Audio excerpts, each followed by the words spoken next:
Good morning. Today we are going to talk about my 9 do's for making engaging flipping videos. Hey guys. Hey Bo. Hi Bo. Flippin' physics. My first do is enjoy yourself. Enjoy yourself. Really? That's your advice? I paid money for this? You did? Yeah. Didn't you? No. Nope. Oh. Now, I know some of you are going to scoff at this suggestion, but I really do think it's very important that you enjoy making your flipping videos. If you do, it will come through in your videos and your students will enjoy them more. For example, I really enjoy pretending to be 3 different characters. Wait, what? Look at the video camera. If you are continually looking somewhere other than the video camera, the students watching your video will feel like you are talking to someone else and not to them. You don't always have to look at the camera, but it is a good idea to at least often look at the camera. Next, collaborate. Collaborate with teachers, collaborate with students, because generally dialogue is more engaging than monologue. That's why I have my 3 students. Yep, that's why we're here. Students love to help with the videos. I've heard from several teachers that they ask students to come in and help video the lectures so that those students will get the lesson at least twice. I've also heard from teachers that it can be difficult to collaborate. And while this may be true, in this day and age, you don't even have to be in the same country to dialogue with colleagues about an important topic. Today we're going to discuss which flipping physics student is the smartest, Billy, Bobby, or Bo. Each have 5 seconds. Go. Clearly it's Billy because he wears a bow tie. Bo doesn't ever take notes, so clearly he's the smartest. I think it has to be Bobby, because Well, it sounds like we haven't quite reached a definitive conclusion just yet. I didn't know people watched these videos. Provide lecture notes. These are what my lecture notes look like for a recent flipping physics video. I clearly provide as much as possible in my lecture notes. Some teachers choose to provide just an outline or guided lecture notes. It doesn't matter exactly what form your lecture notes take, but having a physical item for your students to interact with while watching the video helps to keep them engaged. Have a theme. It doesn't have to be much, just something to connect your videos to one another. Imagine, if you will, you could have your wife walk in and hand you a cup of coffee. Thank you very much. And 10 videos later, you could have your daughter walk in and hand you your script. Thank you. You're welcome.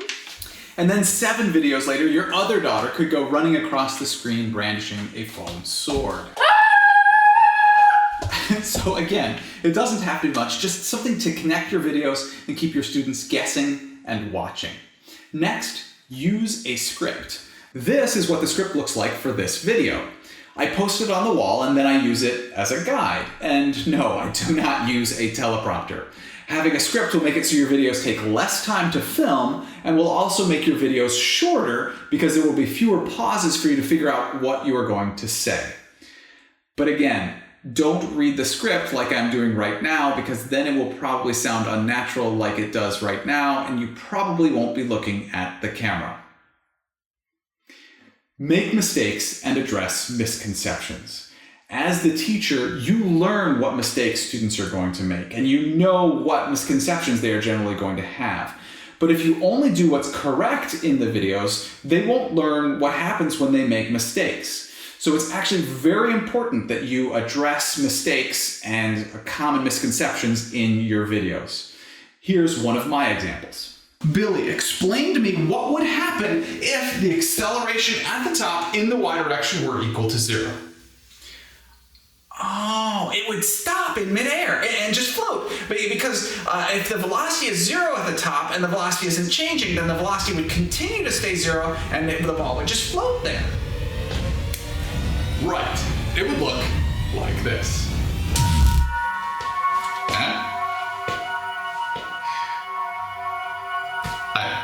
Awesome. Mr. P, that's cool. Wait, I thought it wouldn't do that! Fast forward when necessary. It seems pretty obvious why. It saves time.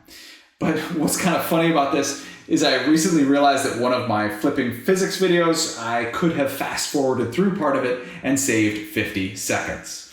So I've made that change, and here's what it looks like now. Let's do one more example. Again, let's say that I start here.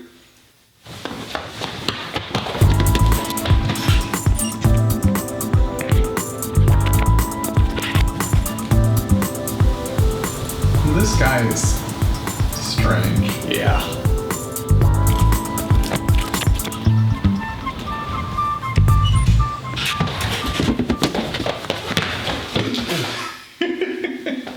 Billy, what was my displacement? Now, you may think, 50 seconds, it's not that long. But if you have 3 classes of 30 students over the course of 10 semesters, that's 45,000 seconds, or 12 and a half hours that students did not have to watch your video. And if you want students to be engaged in your videos, then fast forwarding when you can will really help.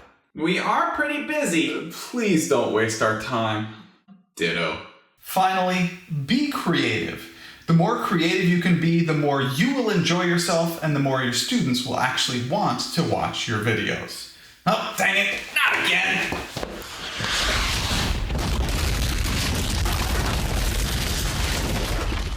In summary, enjoy yourself, look at the video camera, collaborate, provide lecture notes, have a theme, use a script, make mistakes, address misconceptions, fast forward when you can, and be creative. And how are we still here? I thought the video self-destructed. Yeah, this doesn't really make any sense. We shouldn't be here. In case you missed it, I also have 2 other videos about making engaging flipping videos. The basics of and my list of 8 don'ts. Thank you very much for learning with me today. I enjoyed learning with you.